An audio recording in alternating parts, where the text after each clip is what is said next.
If you've ever dealt with bloating, constipation, or brain fog, you might not realize your gut is the root cause. Today, we're breaking it all down, literally and figuratively. Welcome to another podcast of Living a Full Life. I'm Dr. Enrico Dolcecore, and we're going to continue on with gut health. The questions keep coming. Apparently, this is a big topic for many people. Many people deal with a lot of issues and side effects from unhealthy guts.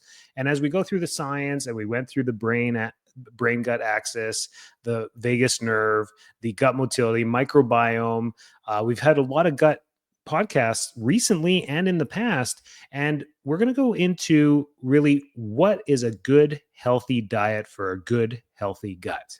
That's what today's topic is all about.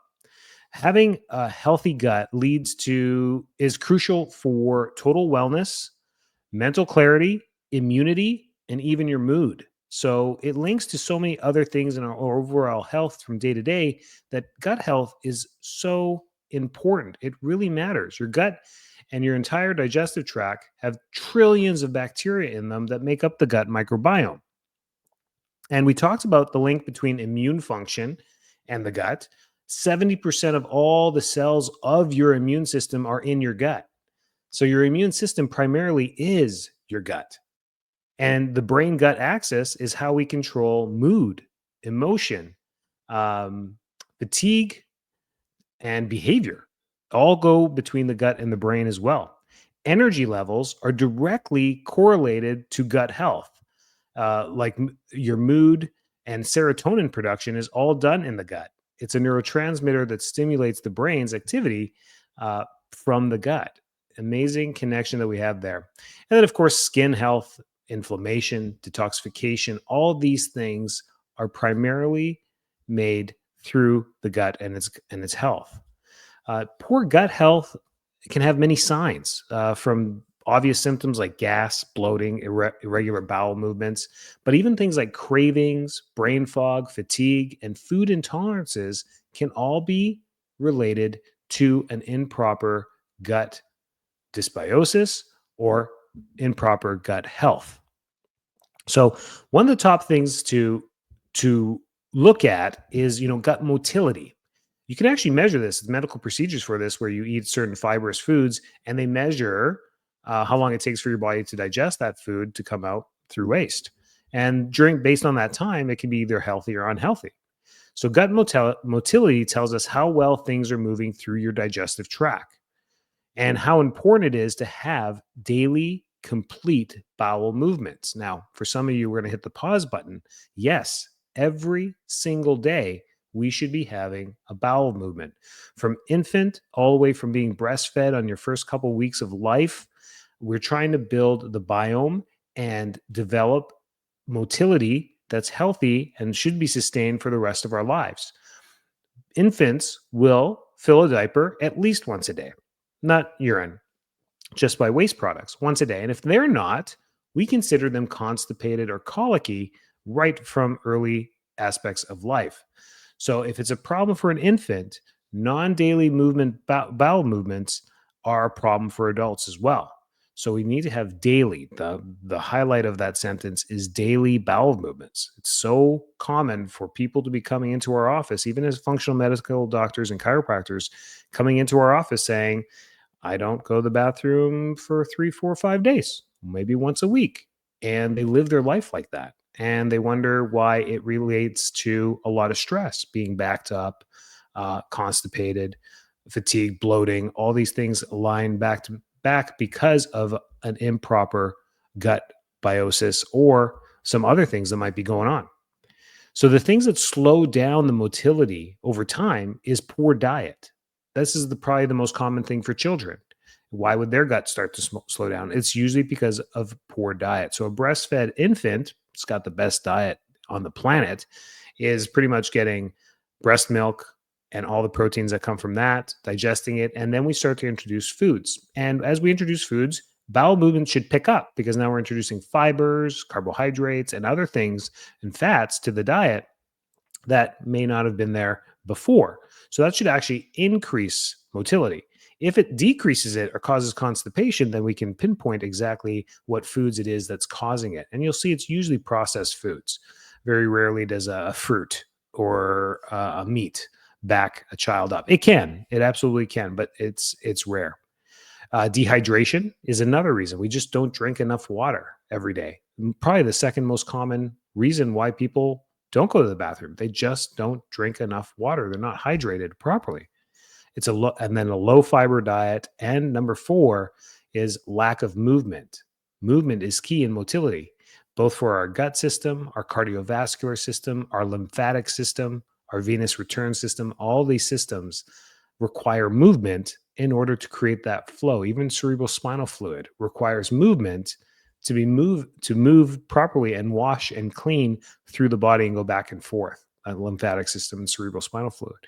So the movement is so important with all this. So you think this podcast is all going to be about a high fiber diet, but food is going to be actually the least thing we talk about here today, because it's the other things that are leading to poor gut health. But let's talk about the diet. Let's talk about what an ideal day looks like and how we should base our diet around this. It should come with habits, actually, more than just the foods that we focus on. You need to start your day right. And starting your day right may be priming yourself and your gut for good health. And the people that are listening to this that may take this into consideration are ones that are suffering from poor gut health. The rest of us are like, hey, whatever, I'm not going to change my ways because I'm not suffering. And typically it takes pain to make change for people. It takes some kind of symptom or something that go wrong. We take our good health for granted, and we wait until things go awry to make changes. It's just normal human nature. So for those of you suffering, I hope this podcast brings in some tips and strategies to help you immediately. So we'd start our day off with warm lemon water or ginger tea to stimulate digestion. It's a great way. So you pour some water, and not cold, lukewarm, room temperature, squeeze some fresh lemon into it, drink that glass as your first glass of water of the day. The alkalinity creates an electrolyte balance in the water and increases hydration right off the bat. And your gut loves absorbing that. Then we need to start the day with light movement. We have to move around, have to go for a walk. Take the dog out for a walk immediately, a 5-minute walk, 10-minute walk, whatever it takes, immediately during the morning. We get up, we rush, we create a stressful environment to get things packed, to get out the door, to sit in the car for half an hour in traffic, to get to where we need to get to, or an hour. And then we go and sit down and work. And there's really no movement to start our day. So we're starting our day very stressful. And then avoid heavy carbohydrates or sugars first thing in the morning. The standardized American diet has been whitewashed into believing that cereals, muffins, pancakes, carbohydrates are the way to start your day. It's the exact opposite. We should not be using heavy sugar or heavy carbohydrate in the morning, aside from a small portion of fruit. We should be starting our day with protein, high protein, and a little bit of fat, and maybe having a little bit of fruit. If you want to grab a little bit of fruit, some strawberries, some blueberries, half a banana, whatever it is, just grab a little bit of fruit for some carbohydrates in the morning. That's fine. But it's the high protein, maybe moderately high fat morning that we want to start our gut with. It takes a little bit longer for it to digest it. There's more nutrition in it, and it promotes gut motility right off the bat. There you go. That's how you start your day. A nutritious breakfast that is low in carbohydrates and sugar and get some movement in to stimulate gut motility. First thing in the morning, that's the key here. Not a 3:00 in the afternoon workout at the gym on the stair stepper. That's good too. It has its benefits there too. It's good for overall health, but it's not stimulating the gut late in the day. There's reasons for the madness here. Focus on these gut loving foods every day as well. Fiber. Fiber comes from fruits, berries, apples, veggies like broccoli, spinach, legumes, oats, chia seeds. These are high fibrous foods that you should be adding to your diet. The fiber is it feeds good bacteria and promotes motility. That's how it actually works. Fiber has no to little nutrition value for us. We consume it through the fibers in foods, usually plants and vegetables and fruits. That's where it comes through. It's the fibers that make up the plant or the fruit, like in an apple. And when you eat that, it has not much going on for you. It shouldn't accumulate or cause constipation. What it should do is feed the good bacteria. The good bacteria love fiber, it's their primary food source, aside from simple sugars. And they eat that, and the waste products help create motility in your gut. It's a symbiotic relationship with these bacteria. The good guys that we talked about primarily eat fiber. Number two is adding some fermented foods to your diet. This can be in any point of the day with anything. It helps replenish and support the microbiome. We talked about this thoroughly through some previous podcasts. Sauerkraut, kimchi, kefir, yogurt, dairy free if you're intolerant, miso soup, kombucha. All of these things are fermented foods with a high concentration of prebiotics and probiotics. They are great in replenishing, feeding the gut properly, and all the good guys. We talked about the gut in my analogy as the military system in the body, right? They're this huge military of good guys, but sometimes some bad guys get in there too. We don't want to be feeding the bad guys because they will proliferate. Bacteria grow very fast. Same with viruses. So that's why we want to be eating a healthy, fibrous rich diet to supplement the good guys and not feed the bad guys with simple high fructose corn syrup, sugars. Any bacteria that eats sugar really fast is usually pretty bad. Anyone that eats, protein really fast is usually pretty bad. Those are the bad bacteria.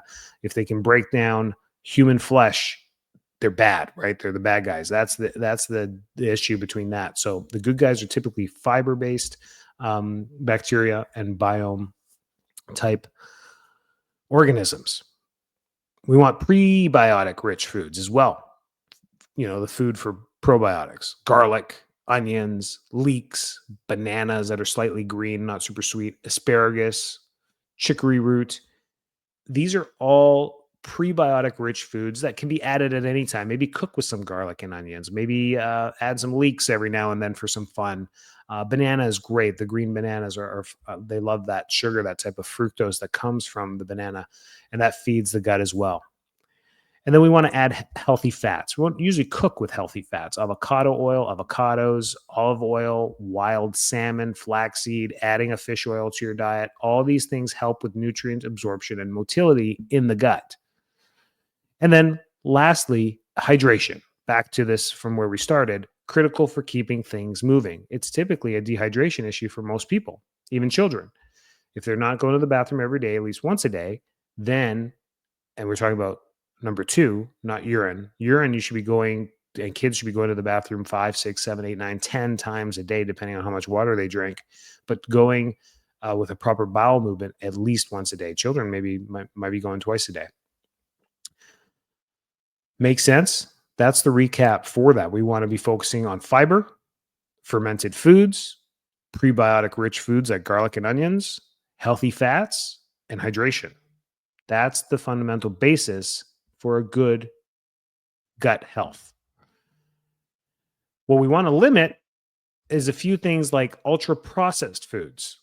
Always lead to bad things when they're ultra processed and in a box. They're just not going to have any nutrition to them, first of all. And second of all, they have no real benefit in the gut. The bacteria don't know what to do with it. Your gut doesn't know what to do with it. Nobody knows what to do with it. It's not real. Then we have refined sugars, the ones that are highly processed. They're usually high sugar content. Artificial sweeteners, no one knows what that is. Your bacteria don't know what that is. Your gut doesn't know what that is, like sucralose and aspartame. Alcohol, body really doesn't know what that is. It's just a poison. Drinking alcohol kills off some bacteria. Seed oils and fried foods. When we eat these types of foods, nothing on the planet knows what to do with them. When you rancidly deep fry food in rancid oil, like canola oil, and you coat the food in that, and it's cooked in that, and you eat it, whatever it is, whether it's fried potato, whether it's fried calamari, whether it's fried whatever, and you put that into the body, the gut and the microbiome don't know what to do with it. It's not real. It doesn't exist in the universe to have deep fried anything or deep rancid seed oils. Alcohol is fermented food gone too long. That's where alcohol comes from. So eating fermented food is great there's so much great bacteria in there. You don't want to be eating spoiled fermented fruit. You know what I mean? Have you ever seen a banana start to rot or an apple start to rot? That's the fermentation process. If you let that go for too long, you'll get an alcohol die off from that as well. Controlled, when we do that, we actually get alcohol and ethanol. But what we want to do is not get to that point when we eat our foods. And typically you won't. It comes with an odor, comes with a smell, and tastes horrible because the bacteria in it. No one eats spoiled food. So limit those for good gut health. Gluten and dairy, you want to test these and remove them from your diet to see if it helps. That's where we start a lot of families off, especially children and even adults. We're like, hey, try to go gluten-free, dairy-free, and just do it for 14 days. See what happens. Do you feel any better? It takes about 5 to 7 days to kind of get it through the system. And then that second week, you'll see if you notice any differences in gut motility, bloating, discomfort, and we can start from there. Testing is easier, allergy testing, blood testing, to see what the allergens are. But allergy versus sensitivity can be two different things. You may show up with no allergies and have lots of sensitivities that don't show up on the test. So elimination diets are great at trying to find the root cause to diet issues. And then eat mindfully. Chew your food thoroughly. Some of these kids just swallow chunks of food and makes it harder for the body to digest. That can be a simple thing of just masticating the food more to help take pressure off the gut and its digestion. Don't eat on the go. You want to take time don't eat food in your car when you're driving. I mean, it's hard to digest that when you're in a stress response, in a fight or flight response. You're not in a rest or digest response. And just stop eating 2 to 3 hours before bedtime. Gives that decline in peristalsis in the gut time to get ready for nighttime and may give you time to have a bowel movement before bed. If not, you go to sleep and you get all the benefits of sleep. And when you wake up in the morning, maybe some coffee might help you move and get the motility going there as well.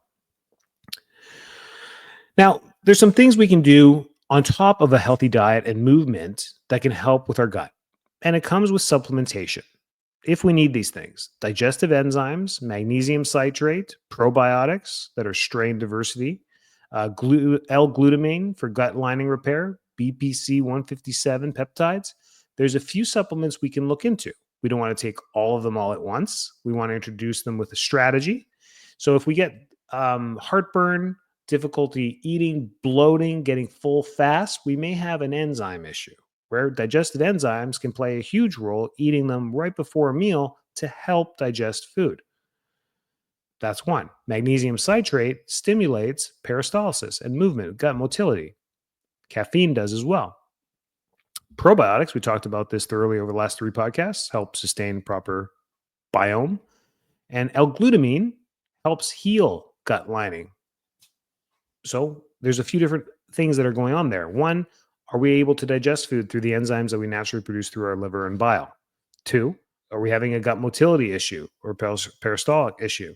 Are we having a biome issue? Do we need probiotics? Or do we have a damaged gut from years of eating poorly, or alcohol consumption, or even pharmaceutical consumption? A lot of the pharmaceutical things that people take, diabetics that are on metformin and other drugs, cholesterol medication, a lot of different ones, NSAIDs. NSAIDs are the number one gut lining damaging drugs that are most common in our society because they're over the counter.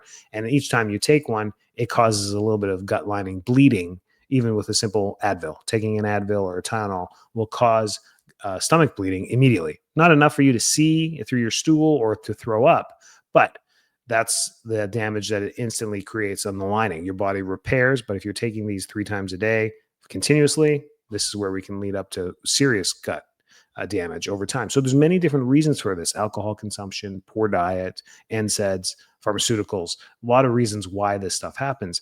And the past is the past. Now is now. Now is where you can take control and make some changes. And that's the things that you can do to try and help. So a typical day of eating. Let's go through breakfast, lunch, maybe a snack, some dinner, and some hydration. For breakfast, scrambled eggs with spinach, some avocado, maybe throw some sauerkraut in there, or onions, or cook with some garlic, or chia pudding with berries and almond butter. These are all fantastic ways to start your day. Whole grain toast with some almond butter on it. That's a great little start to the day as well.